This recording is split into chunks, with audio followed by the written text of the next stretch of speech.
Salutare dragilor! Numele meu este Anelin și astăzi vom prepara împreună un tortul vegan pe care puteți să-l oferiți celui drag și să-i faceți o surpriză delicioasă. Tortul va fi făcut din cremă de ciocolată, ușor amăruie și cu gem de zmeură. Voi folosi o formă de inimioară.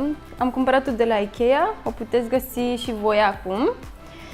Și față de rețetele anterioare, unde făceam mai întâi blatul și apoi crema, de data aceasta vom începe cu crema. O să folosim curmale, cam 250-260 de grame. Curmalele sunt îndulcitorul meu preferat. Vom folosi cam 30 de grame de cacao crudă, cam 200 de ml de apă,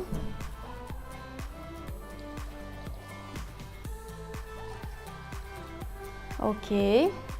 Aici am pus un mix, ca să spun, din unt de cacao și unt de cocos, cam 100 de grame de unt de cocos și 30 de grame de unt de cacao, care s-a întărit puțin. Puteți să-l topiți ca să vă fie mai ușor, dacă nu puteți să-l lăsați așa și în momentul în care blenduiți se va topi el.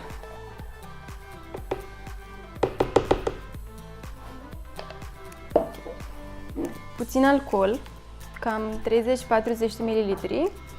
Eu folosesc whisky. Okay.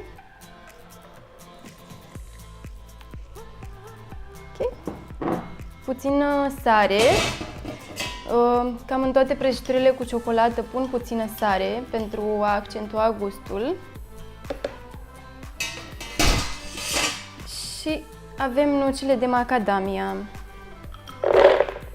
După cum observați, nucile de macadamia nu au nevoie să fie hidratate pentru că ele nu conțin inhibitori de enzime. De asemenea, ele provin dintr-un arbore care trebuie să crească 5 ani de zile ca să dea aceste nuci. Ele se și sparg foarte greu și sunt importate din țări foarte îndepărtate, cum ar fi Noua Zeelandă. De aceea și prețul este pe măsură, dar și îl merită cu desăvârșire. Sunt considerate cele mai sănătoase nuci, deoarece conțin grăsimi mononesaturate, care ajută în dietă, conțin și calciu foarte mult și care este asimilat foarte ușor de către organism pentru dinți și oase, susține și imunitatea, deci ce putem să cerem mai mult? Haideți să dăm drumul la blender, nu foarte tare de la început, că sunt curmale și sunt puțin mai greu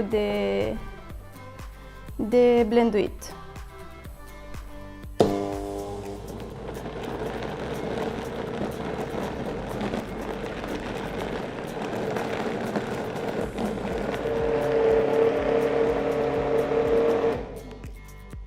Ok, am blenduit.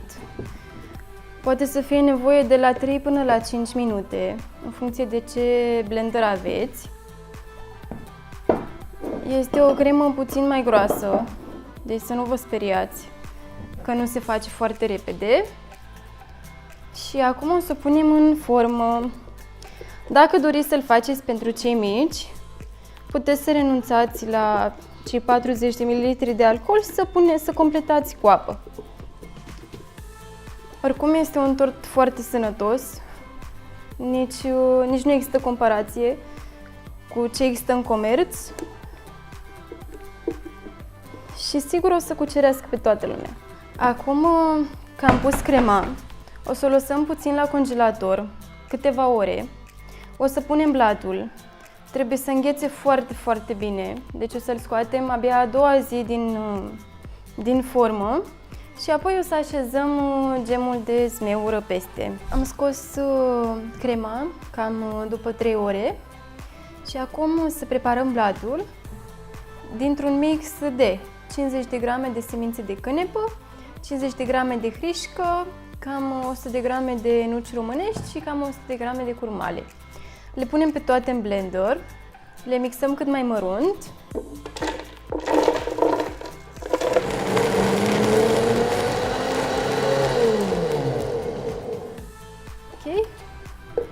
Le-am mixat acum Le punem la loc în castron.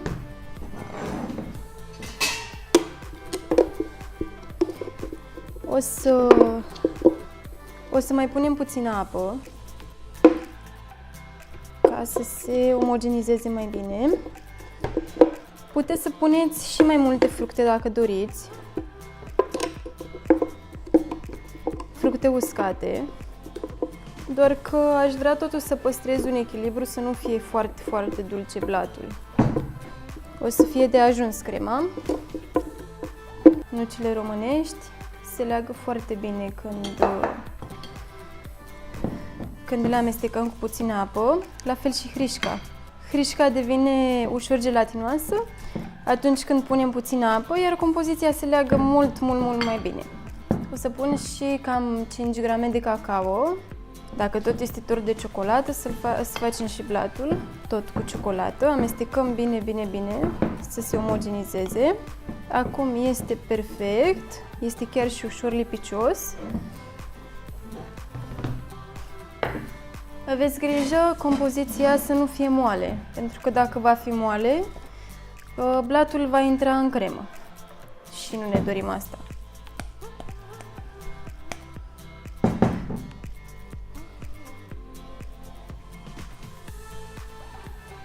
O să ne ia cam 2-3 minuțele.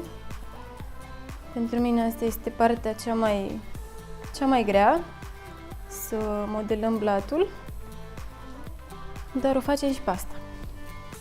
Acum o să iau acest piston și o să-l pun în puțină apă ca să modelez cât pot eu de bine, să se vadă cât mai frumos atunci când o să scoatem din formă. Nu uitați! La congelator va trebui să-l țineți cel puțin până a doua zi, ca să fiți sigur că iese frumos din forma de silicon. Dacă ați fi folosit o formă metalică, puteți să-l scoateți din formă după 4-5 ore, să zicem. Dar acesta nu se poate. Atunci când este în formă de silicon, trebuie să înghețe perfect, altfel se strică. Ok? Am făcut și blatul.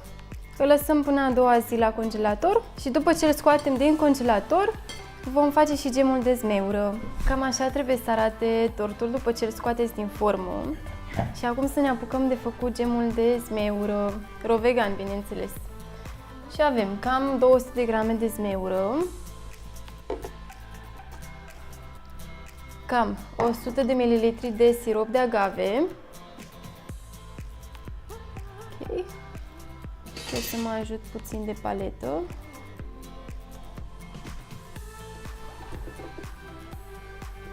Siropul de agave este un îndulcitor foarte bun și pentru diabetici. Și semințe de chia, ca să tragă apa, să devină ușor gelatinos.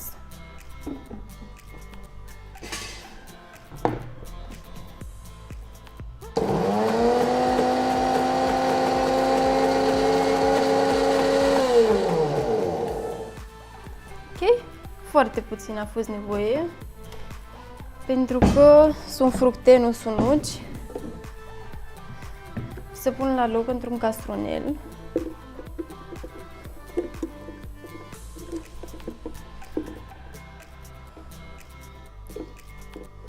Pare puțin lichid, dar o să vedeți că într-un minut, maxim 2, datorită semințelor de chia, o să devină ușor gelatinos, exact cum trebuie să fie un gem.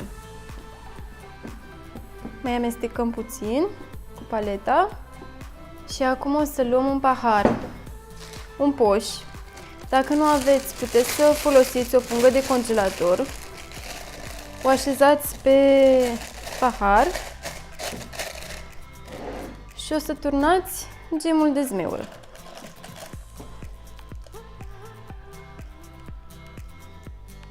Okay.